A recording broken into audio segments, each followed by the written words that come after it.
New Zealand struggles to answer why in wake of massacre. The word repeated over and over across New Zealand is why? Why was the country, thought of as among the most peaceful in the world, singled out for a horrifying terrorist attack? This South Pacific nation, hailed by Muslim immigrants as a heaven. But in just 36 minutes on Friday afternoon, 49 Muslims were shot dead at two Christchurch mosques, leaving more dead than there were murders in all of last year. In a country where police routinely patrol unarmed, parents strained to explain to their kids what happened, even as they struggled to understand it themselves.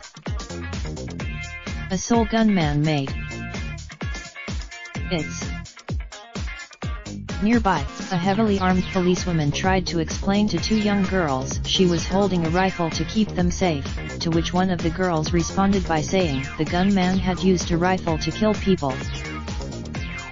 Paradise lost?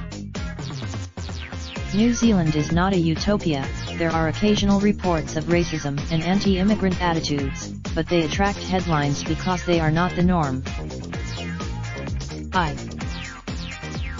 Slideshow by Photo Services. People from all walks of life arrived at the police barriers near the mosques on Saturday to pay their respects and to show support for New Zealand's 50,000 Muslims, who make up about 1% of the population. It's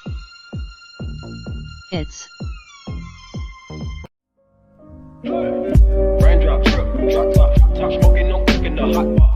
Fucking on your bitch, yeah, that. Looking up.